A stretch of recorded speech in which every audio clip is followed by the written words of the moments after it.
Imagine being a queen, surrounded by jewels, servants, and power, but then suddenly locked away, starving, forgotten, not by enemies, but by your own stepson. This is not fiction. This is the true haunting tale of Joan of Navarre, a queen who lived in luxury and died in silence, trapped in her own castle. And the reason why, it's darker than you think. Joan of Navarre was no ordinary woman. She was born into power, daughter of Charles II of Navarre, a king known more for his cunning than for kindness. Joan grew up not with toys, but with treaties, not with lullabies, but with political whispers. From a young age, she understood the cost of power. She learned how to watch and wait. She married John IV, Duke of Brittany, an alliance, not a romance. But when he died in 1399, Joan didn't fade into grief. She rose. She ruled Brittany as regent for her young sons. At a time when women were expected to mourn in silence, Joan took the reins of a duchy. She negotiated, she commanded, she led. And she did it all under the eyes of men who doubted her every move. But even strong queens need protection, especially when surrounded by enemies. In 1402, King Henry IV of England proposed marriage. He was a king in need of allies, still fighting off rebellion and unrest. Joan, on the other hand, was a widow with lands and sons to protect. Love had no place in the agreement. It was cold, calculated politics. A deal sealed with crowns, not kisses. By 1403, Joan arrived in England, elegant, foreign, and already controversial, the people murmured. A French queen in an English court? They called her outsider, intruder, even spy. But Joan wore her new crown with calm dignity. She smiled through suspicion. She walked through court like a chess queen. Powerful, strategic, always calculating her next move. But beneath the gowns and grace, tension simmered. Whispers grew louder. Envy crept in. The English court didn't trust her, and they never would. And Joan, she knew it. She had stepped into a palace, but also into a trap. In 1413, King Henry IV, Joan's husband, died. The man who had once brought her to England in the name of alliance was gone. And, with his final breath, the world shifted under Joan's feet. Now she was no longer Queen of England. She was the Dowager Queen. A title with dignity, but without power. She still held lands, money, and a household. She still wore fine gowns and signed letters with her royal seal. But all of that was paper thin, because a new king had risen. Henry V, her stepson, a warrior king. A man made of ambition and iron. And unlike his father, Henry V didn't see Joan as an ally. He saw her as a threat. Whispers followed Joan through the stone corridors of her castles. Dark, ugly rumors that grew louder with each passing year. They said she practiced witchcraft, that she cast spells in the dead of night, that she had used sorcery to seduce the late king, and was now using curses to harm his son. It was absurd. It was dangerous. Because in medieval England, witchcraft wasn't a myth. It was treason. It was heresy. It was death. And then, the unthinkable happened. In 1419, Joan was arrested. Not questioned, not summoned to explain. Arrested. Her lands were seized. Her gold vanished into royal coffers. Her servants, loyal faces she had, trusted for years, were dismissed without warning. Her letters went unanswered. Her chambers were locked. Her voice silenced. No trial. No formal charges. No chance to speak her truth. One day Joan of Navarre was a queen. The next, she vanished. Not in body, but in history. She disappeared into silence, into shadows, and England moved on without her. Joan of Navarre wasn't dragged into some dark dungeon with iron chains and screaming echoes. No, her fate was colder, crueler, quieter. She was locked away in one of her own castles, a grand estate she once ruled. A place that had known music, laughter, and the sweet fragrance of feasts drifting through long hallways, where tapestries told stories of noble blood and holy triumphs, where candles once glowed like stars above her dining table. Now those same halls were silent. The fires had been extinguished, the doors barred shut. No courtiers! No musicians, no loyal friends. This was no royal palace anymore. This was her prison. But this prison didn't have shackles. It didn't need them. Joan had no visitors, no letters from her sons in Brittany, no word from the outside world, no servants to brush her hair, prepare her meals, or even speak her name. And worst of all, no food. The royal records don't scream with horror. They whisper. A phrase, close confinement. It meant surveillance. It meant silence. It meant she was watched, restricted, cut off from life itself. Not beaten, not bloodied, but quietly, strategically starved. Socially, emotionally, and slowly. Physically, her dignity was taken piece by piece. A queen, once surrounded by opulence, now left to fade in isolation. The same walls that had once sheltered her, now turned against her. Why did Henry V do it? Historians speculate. Some say fear, some say vengeance, An old grudge born from suspicion and pride. But maybe, just maybe, it was about power. Pure, calculated power. By stripping Joan of her titles, her freedom, her food, Henry V was sending a message. Not to her. To everyone. Even a queen could be broken. Even royalty could starve. Joan may have been locked away, but she was not broken. Not yet. Even inside the cold, crumbling walls of her own castle, cut off from the world, starved of human touch, she found a voice. She wrote letters, one after another, carefully inked, painfully worded. They weren't declarations of power. They weren't angry or defiant. They were something far more devastating. They were pleas. In her delicate handwriting, she begged. She begged to be allowed to see her children, boys who had once clung to her. Robes in Brittany, now grown and far away. She asked for the return of her lands, her dignity, but more than anything, she asked for mercy. Just the smallest gesture of it. A visit. A word. A loaf of bread. Most of those letters were intercepted before they could reach anyone. Locked away in vaults. Forgotten.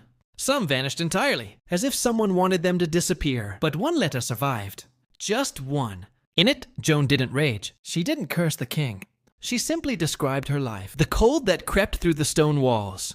The hunger that gnawed at her belly day and night.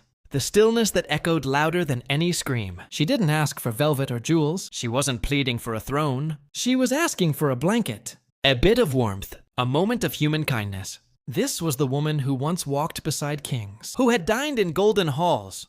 Who had ruled men without raising her voice, now reduced to begging. And from the other side, silence. No royal reply. No royal mercy. Just the sound of winter wind. And the slow ticking of time. As if the world had already declared her forgotten. Nearly 4 years. That's how long Joan of Navarre sat in quiet confinement. No trial, no sentence, no execution. Just a name. Quietly erased from memory. She wasn't bound in chains. There was no iron collar around her neck. Her prison was quieter. Crueler. She was trapped inside her own castle. A queen without a court. Not tortured with knives, but with silence. Silence so thick it could crush a soul. Outside her stone walls, England roared with glory. Henry V was no longer the young prince Joan had known. He had become a king of war, a hero in shining armor. The Battle of Agincourt had sealed his legend in blood and steel. He was cheered in the streets, sung about in taverns, crowned in glory. And Joan? She became nothing. No one whispered her name. No one asked about her fate. Even the servants who once bowed at her feet had moved on. Because in the eyes of the world, Joan no longer existed. But she was still there, in that cold castle, breathing, waiting. Every morning she opened her eyes and listened. For footsteps. For voices. For hope. Every night she closed them to silence. She counted the seasons like a prisoner marks days on a wall. Spring came. Then summer. Leaves fell. Snow returned. And still she waited. Waited for mercy. For justice. For someone. Anyone. To remember the woman behind the stone walls. Because Joan of Navarre was not just starving for food. She was starving for justice. For the simple acknowledgement that she still mattered. That she had once been queen. And that she had not yet surrendered to the dark.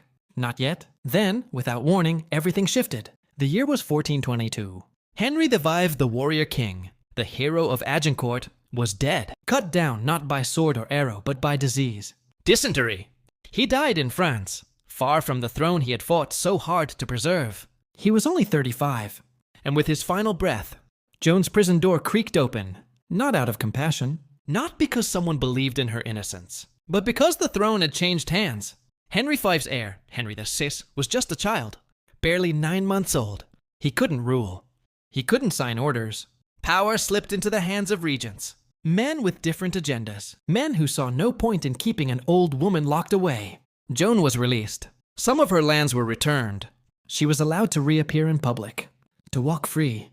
But freedom came too late. The woman who stepped out of that castle was not the queen, who had once ruled beside kings. She was pale, thin, fragile. Her body had aged in isolation. But her soul had withered in silence. She had lost more than time. She had lost the world. Her reputation was in tatters. Her fortune mostly gone. The court that had once feared her no longer cared. And perhaps the cruelest loss of all, her belief in the crown, in justice, in the system she had once proudly represented. Because what do you do when the very symbol that crowned you queen is the same force that locked you away and forgot you existed? Joan of Navarre had emerged from her prison. But she would never escape what had been done to her. Not really. Joan lived on. But not as a queen. And not as a prisoner. She lived as something in between. A shadow moving through half-lit halls. No longer welcomed at court. No longer feared. No longer seen. She wasn't given power. She wasn't given respect. She was simply allowed to exist. She spent her final years in quiet seclusion. No grand banquets. No processions. No advisors whispering in the corridors. Just silence. And memory.